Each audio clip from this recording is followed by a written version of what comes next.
Amigos y amigas, estamos en el programa Educación y Cultura. En esta ocasión estamos conversando con Monseñor Ramón Benito de la Rosa y Carpio, obispo emérito de Santiago de los Caballeros. Monseñor, ¿qué puede usted decirnos sobre quién fue Tomás Moro? Gracias por las preguntas y gracias por estar aquí con ustedes hoy tratando este tema Tomás Moro. ¿Quién fue Tomás Moro? Tomás Moro, él tiene un libro sobre Tomás Moro. Hoy vamos a comunicar lo que es Tomás Moro. Tomás Moro fue un hombre, fue un político, eso es lo primero que se resalta en él, pero fue un hombre, padre de familia, abogado, laico, que vivió en la iglesia una vida de fe. Y se distingue no porque era un hombre que vivía la vida de fe, era un laico que iba a misa y que iba a la iglesia, que rezaba el rosario, tenía una familia organizada, bien llevada, sino porque en su vida vivió la política como un cristiano y vivió su vida de abogado como un cristiano. Fue un hombre, un laico, de saco y corbata, como estás tú, que vivió, no usaba el cuello de clérigo, sino de laico, y lo vivió en la política. Y él marca la historia porque él dio su vida, murió, fue mártir. Él es, hay que decirlo, es laico, político, mártir. Dio su vida porque el rey de Inglaterra le quería imponer unas leyes que estaban en contra de su ética, digamos, que es lo mismo que decir su vida cristiana. Y él dijo que no, y el rey le dijo, pues aquí se hace lo que yo diga. Entonces fue un político, quiero pintarlo así, se puede decir el rey, que lo mató, pero fue un político que fue matado por sus ideas políticas. Sus ideas políticas de acuerdo, no digo a su fe, a su ética. Él decía, tenía una frase muy hermosa, que es como un lema de vida. El hombre no puede vivir sin Dios, ni la política puede vivir sin ética. Él lo vivió eso, él vivió como Dios y en la política la ética. Es muy interesante, por eso es para nosotros un modelo de política, de político, de abogado, repito, y de hombre de familia, de iglesia.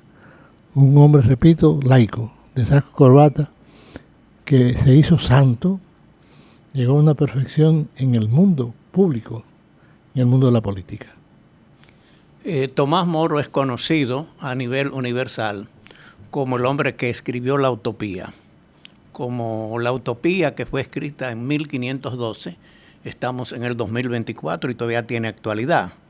Quiere decir, es un autor de un libro muy importante en el mundo de la política. No hay político que no se refiera a la política, a la Utopía, el libro que escribió Tomás Moro. Y además de eso, es conocido por el divorcio que él se opuso para que el rey Enrique VIII se divorciara para casarse con Ana Bolena.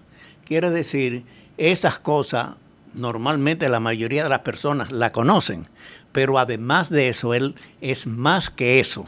No es solamente una persona que, como usted explicó, le cortaron la cabeza después de estar un año en juicio y es un mártir, pero además de eso es uno de los filósofos más importantes del Renacimiento. Junto a Ernesto de Rotterdam, ellos dos fueron los filósofos que se distinguieron en el Renacimiento por sus aportes de los principios del humanismo cristiano. Quiere decir que es un gran aporte que ha hecho a la humanidad Tomás Moro. Miren lo que bueno que es el conversatorio. Él me preguntó quién es Tomás Moro y acaba de dar unos datos que se me quedaban. No digo en el papel, pero se me quedaban. Me acaba de sacar el dato del libro que escribió, Utopía, que un servidor hace unos años, cuando yo era más joven, era todavía estudiante, lo leí.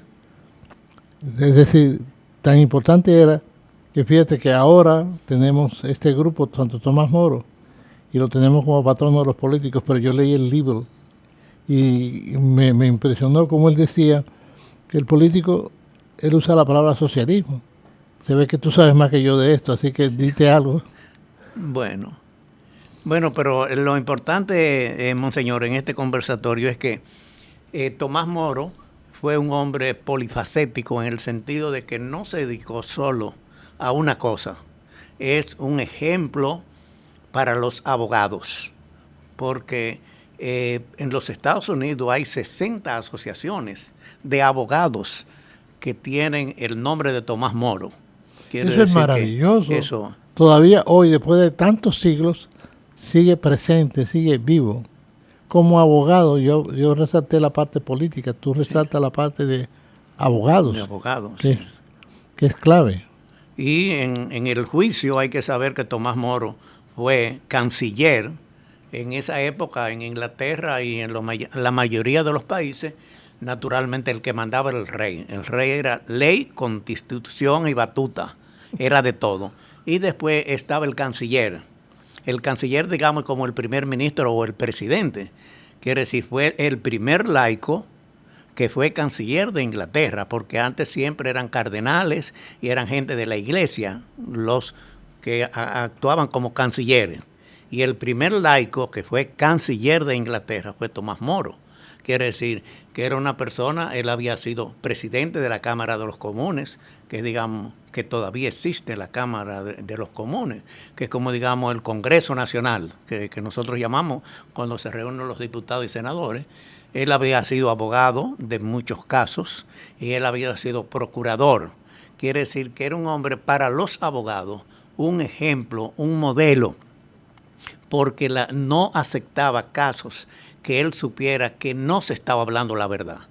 Él requería a sus clientes, a las personas que él defendía, que tenía que hablar con él antes de él asumir, y si era algo que él veía que no valía la pena desde el punto de vista jurídico, no lo aceptaba. Quiere decir que como abogado, como presidente de la Cámara de los Comunes y como canciller, porque él duró un año en juicio contra él, que el rey le había instituido por haberse opuesto al divorcio, porque el Papa no estaba de acuerdo con el divorcio, y eso es tradicional en la Iglesia Católica.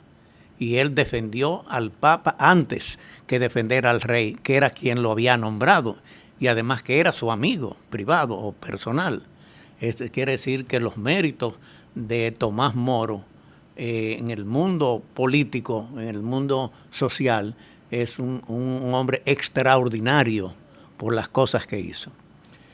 Gracias por tocar el caso de que él no aceptaba como abogado casos que eran dolosos, que eran mentiras. Gracias a Dios puedo decir que yo he conocido casos de abogados así. Me han dicho, Padre Ramón, yo no acepto esos casos y prefiero renunciar a ese dinero. No digo que todos los abogados son así, pero sigue siendo para los abogados un ejemplo. Hoy día necesitamos abogados que no acepten casos para ganar dinero, sino casos para hacer justicia y para decir la verdad, como él lo hizo. Muy bien, o sea, para los abogados a nivel nacional y a nivel internacional, Tomás Moro es un modelo. La otra cosa, monseñor, es, ¿por qué él es santo de la iglesia? Porque normalmente los santos son los religiosos, los sacerdotes, las personas que han hecho obras de bien en el mundo, pero laicos son muy pocos los que no son santos en la Iglesia Católica. Se resaltan los religiosos, pero yo siempre tengo ese tema contigo, pero son más de los que uno cree, laicos y laicas. Se resaltan la vida religiosa a los laicos. Él es laico, primero, y más fácil que sea laico porque dio su vida, murió por los principios. No me gusta decir solamente cristianos, sino éticos. Por los principios éticos murió, que está ligado al cristianismo. Para él era más fácil vivir la ética como cristiano que vivir la ética sin ser cristiano. Una persona puede ser ética sin ser cristiano, pero es indiscutible que le ayuda mucho a ser cristiano. Él es mártir y la iglesia está llena de mártires, sacerdotes y laicos. Y laicos y laicas. A mí me llama la atención cuántas mujeres dieron su vida la querían violar, que ella hiciera lo que, digamos, déjeme usarlo popularmente, o te vas conmigo, para no decir te acuestas conmigo, o te matamos. Y ella preferían dar su vida. Y hay muchas así en la iglesia. Y él, en primer lugar, es mártir, porque lo mataron. Y por eso es santo, es mártir. En segundo lugar, por su vida misma. Si él hubiera sido solamente mártir, pero era un vagabundo, la iglesia no lo hacía santo. Él es santo porque es un ejemplo. Tocamos el tema de abogado, pero es un ejemplo de político. Y es un ejemplo de padre de familia. Él es santo porque es un ejemplo. Porque él hizo las cosas éticamente bien. Digo éticamente para no decir que lo hizo de acuerdo a los mandamientos, sino porque quiero insistir en la palabra ética. Que, como él mismo decía, el político tiene que ser ético, cristiano o no cristiano. Pero yo vuelvo a repetir, si es cristiano, le ayuda a vivir su vida ética. Por eso él es santo. Y antes que no me vaya a olvidar, hoy día, para que ustedes vean lo que decimos, a mucha gente yo le digo, su hijo es que entre a política, que se forme para política, sobre todo el grupo Tomás Moro. Ahora seguro que tocaremos ese tema después. Vamos a hacer lo que se formen a política. Usted quiere estar diciendo que mi hijo entre a la corrupción. Entonces, cuando tú dices que sea político, está diciendo que sea político, mucha gente te dice que sea corrupto, pero no me dicen político para que sea santo. Nosotros estamos invitando a que sean políticos para que sean santos. Pero si es santo, la gente piensa que ser santo es solamente ser santo. Si reza el rosario, si va a misa. No, santo es la vida, en la vida. Santo es en la política. Los laicos de saco y corbata se pueden hacer santos en la política. Y en la iglesia van también. Pero principalmente su iglesia, digamos así, su iglesia primera es la vida política. Son los tribunales, en él que era abogado, y para él canciller. Eso es magnífico. Él es santo porque le quitaron la vida, y es santo porque fue un ejemplo en muchos casos de la vida familiar, del derecho profesional y político. Monseñor de la Rosa es además presidente del grupo Santo Tomás Moro. Es un grupo integrado en su mayoría por laicos. Monseñor, ¿usted puede explicarnos qué es el Grupo Santo Tomás Moro, o especialmente a nivel internacional? El Grupo Santo Tomás Moro, que hay grupos Santo Tomás Moro para el derecho, pero no, y hay grupos Santo Tomás Moro para la política. Un servidor, viendo la necesidad de que haya políticos formados, pensó en formar un grupo para formar políticos. Y me sentí muy animado, tenía la idea, cuando el Papa Francisco nos pidió a los sacerdotes y obispos que no podíamos ser políticos partidistas. ¿Y por qué ustedes, nadie nos lo prohíbe? La iglesia nos pide, me pide a mí que puedo ser un político partidista, que como obispo no sea partidista. Porque a la iglesia van de todos los partidos. Es bueno aclarar la política y los partidos políticos. Muy buena. Porque diferenciar la política y los partidos políticos, o sea, para que tengamos una idea, en 1769 se hizo el primer partido político, pero la política viene desde siglos. Desde siempre. Y la Santo Tomás no Santo Tomás Moro, sino Santo Tomás de Aquino decía que una de las cosas más importantes de un hombre es ser político. Porque de la misma forma que se hace desde la política partidista muchos daños, también se puede hacer mucho bien. Quiere decir, el que tiene poder político tiene dos alternativas, hacer las cosas bien o hacer las cosas mal. Lamentablemente, a veces se hacen más daño que bien los partidos, los dirigentes, pero la política cubre todo.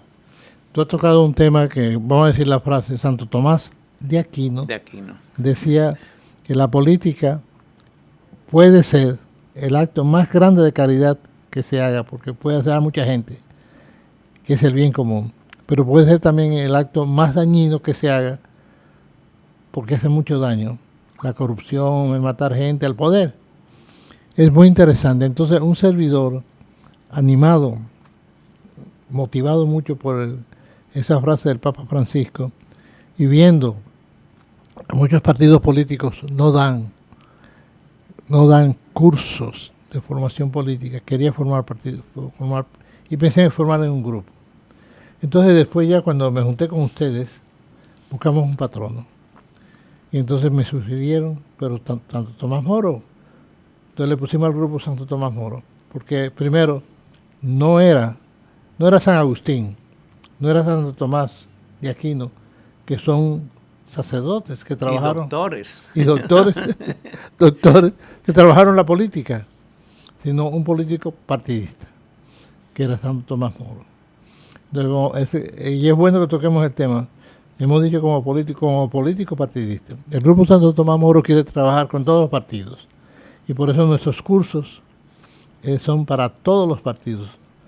Y no hacemos actividades por un partido, sino por formación política. Y formación política en esa línea de Santo Tomás Moro. Una meta que hay que alcanzar como utopía. Una meta es alcanzar una política que sea para el servicio de todos, para el servicio de la caridad y del amor. Quiere decir, el Grupo Santo Tomás Moro es el Papa Francisco el que anima que se creen estos tipos de grupos, porque no es solamente en la República Dominicana, sino hay grupos Santo Tomás Moro. Tenemos una experiencia de haber recibido dirigentes de México, de los grupos Santo Tomás Moro. Pero en Francia hay una asociación que se llama Amigos de Santo Tomás Moro, que tienen la misma línea de este grupo de la República Dominicana, de actuar en la política, no en el partidismo, sino en la política para formar jóvenes. Y el Grupo Tomás Moro en la República Dominicana, su objetivo fundamental es formar jóvenes en la política general, digamos.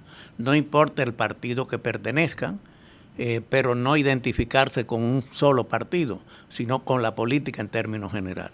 Qué bueno que tocas el tema de una de las actividades del Grupo Tomás Moro, que fue organizar un encuentro, un seminario general, y vinieron políticos metidos en Grupo Tomás Moro de México y de otras partes. Nosotros también hemos contactado, de Italia también vinieron laicos que tenían que ver, nos dieron unas charlas magníficas sobre la formación política de otros países, de otras partes. Qué bueno que tú recuerdas esos datos y esas actividades que ya hemos tenido. Es importante saber que la orientación del Papa, fundamentalmente para estos grupos, es la formación de laicos. No es para religiosos solamente, sino laicos en el sentido de que no son personas dedicadas su vida solamente a la religión, sino como era Tomás Moro, que era un político full time, digamos, que se dedicaba a la política en su país, en su época, y fue uno de los políticos más sobresalientes que ha tenido Inglaterra, cuando Inglaterra era el imperio del mundo, el país más poderoso del mundo, porque Inglaterra de Estados Unidos salió de Inglaterra, digamos, pero no llegó a tener tanto poder como tuvo Inglaterra en esa época. Hay que saber que Tomás Moro vivió en la época donde estaba el mayor poder político del mundo, en la década del Renacimiento de 1500, todo. Entonces, monseñor, el Grupo Tomás Moro viene inspirado por el Papa Francisco, y en la República Dominicana se ha formado un grupo. ¿Qué hace ese grupo Santo Tomás Moro en la República Dominicana? Muy buen tema. Ese grupo hemos organizado ya la experiencia, gracias a Dios.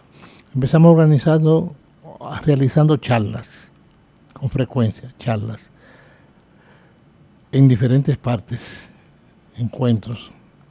Hemos realizado también diplomados con las universidades. Hemos realizado seminarios en diferentes lugares que hemos tenido en Santo Domingo, en Santiago, hemos tenido en Moca, en diferentes sitios. Cito solamente estos pueblos, de actividades que hemos tenido, siempre han sido formativas. Y es muy interesante, como tú resaltabas, para jóvenes de todos los partidos. Y por eso pedimos que nos puedan decir las charlas que quieran, no importa. Nunca organizamos para un partido, sino podemos organizarla para un partido concreto, pero no por ser ese partido o porque el grupo Tomás Moro sea de ese partido, sino para políticos. Estén en política, ya partidistas, inscritos en partidos que realicen actividades, o también personas que se preparen para entrar en la política, para que puedan decir, este va a entrar en la política para ser ético, para llevar la política como debe ser, para que se quite la imagen que se tiene hoy. Es una pena. No todos los políticos son corruptos, pero Tomás Moro, político, ese era un hombre corrupto en tiempo de rey, y sin embargo no lo eras. Y hoy es la imagen que se proyecta, que es una pena. Se puede decir que Santo Tomás Moro fue un político honesto, que es importante destacar, porque son pocos los políticos totalmente honestos. O sea, en la política partidista y las ofertas que se hacen, las exageraciones de cosas que se pueden lograr, las mentiras que pueden hacer. Entonces, vamos a hacer una pausa y continuaremos hablando sobre el Grupo Santo Tomás Moro de la República Dominicana. Muy bien.